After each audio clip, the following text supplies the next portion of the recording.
we're all talking about American involvement and everything, and how we all want, I mean, a lot of us want Trump to blow up Fordo and finish basically. I think that's the Israelis' estimation, is if that happens, it would basically conclude the war.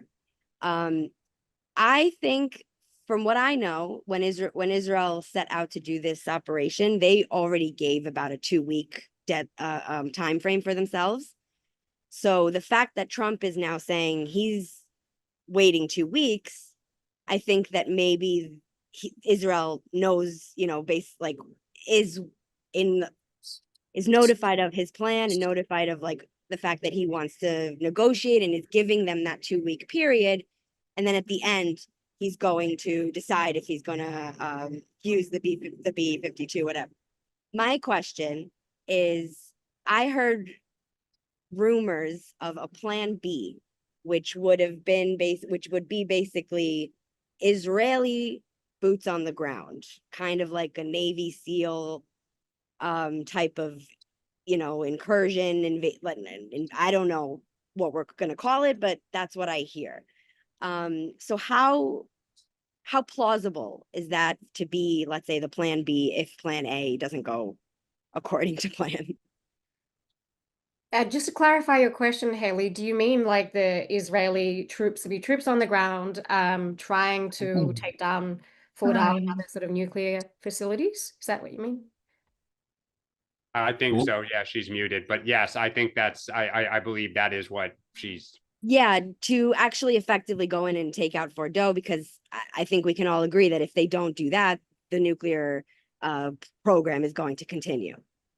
Yeah, I mean, I think that's a very low likelihood and probability. But then this year, everything that's happened this year for me has not been on the bingo card. So I would not, they already have air supremacy over Iran, right? They've taken out most of Iranian sort of surface to air missiles capabilities. And also anti-missile capabilities. So I think I would be probably give it, if I were to quantify it, like a less than 10% chance that would happen, given Israel, the IDF is also preoccupied elsewhere, keeping a watch on the northern front, southern front, even though those conflicts are a separate issue. But I think they would be very, very, Netanyahu would not be politically popular domestically if he did that in Iran. I would just say, though, just another way to think about it, Helen, totally agree. But there is precedent. About 6 months ago, Israeli special forces popped up in Syria, and in about 2 hours destroyed a Hezbollah Iran hub there, and they were gone. And so I don't. It's not a perfect comparison, because Syria was in chaos, and there was more of a vacuum for. Yeah, it was a lot closer. And also, Fordow is heavily fortified. Iran still has a lot of forces there. So it's not a perfect comparison, but there is precedent of Iran, of the Israelis doing something like this, but very risky. Could be the end of Bibi's political career if it goes wrong. And if there's one thing we know about Bibi, it's he likes to survive politically. Mercedes, if they were to do that, the Israelis, and it did not go well, do you think the pressure would go up on Donald Trump, domestically here? You got to come in and finish, help them finish this job? Or do you think he says, this is why I was hesitant to begin with? Your second point. Yeah. It sounded very Trumpian, Dan. That's so great. I think the president has no desire to put boots on the ground. That is not where he will want to go. That's why I think he's being so careful how to move forward. Now, it's very funny. It's not actually funny, but it's interesting, Haley, because I heard the same thing just today, a couple of hours ago, from a good source, saying that the IDF has talked about putting boots on the ground in Iran. Look, the one thing I know, in just spending time in Israel and spending time with members of the IDF, is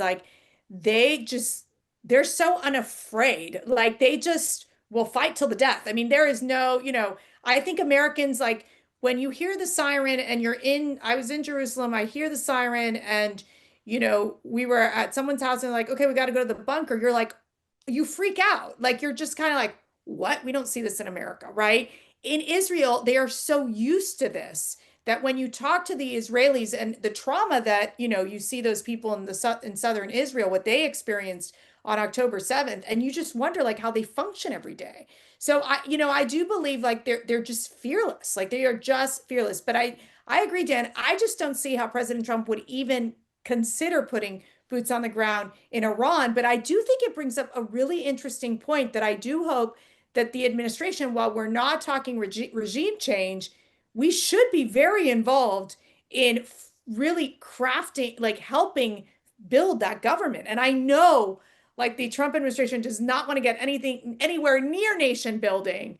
But the reality is, to avoid a future Iranian nuclear country, you're going to want the US to be involved. And I don't want the Europeans involved in this process, for crying out loud. I mean, they're disastrous. They can't even manage their own region. Like, I prefer the US, Israel, allies that would want to help rebuild that country. Mercedes, though, but a question, though. One of the big MAGA objections to Ukraine is the amount of money we've spent in that country and continue to spend on weaponry and everything. Do you think Donald Trump would be willing to commit, tens, if not hundreds of billions of dollars to help rebuild? For the reason that you said, which is the alternative is it's a vacuum and it's worse than it is today. I think in the name of Iran not becoming a nuclear country, it gives him more of a reason to want to maybe invest. Look, I think with Ukraine, they view Ukraine as a like almost like a civil war between Russia and Ukraine, two countries, obviously, that, hate each other, disagree, let them duke it out. And we have spent billions of dollars there, and it just seems like a war that's never going to end. I think with Iran, the president's biggest concern is we don't want to be in a situation where they're back in the hands of, these very, anti-American, anti-Israeli, anti-Western civilization type of leadership. And so you're right. He is very hesitant when it comes to investing, putting more foreign money somewhere else. I mean, he wants to invest that money here in America. They say that something that's easy is like a walk in the park. Well, easier than a walk in the park, hit the subscribe button, be part of the two-way community, never miss an episode, be part of our conversations. Thank you for your service to America.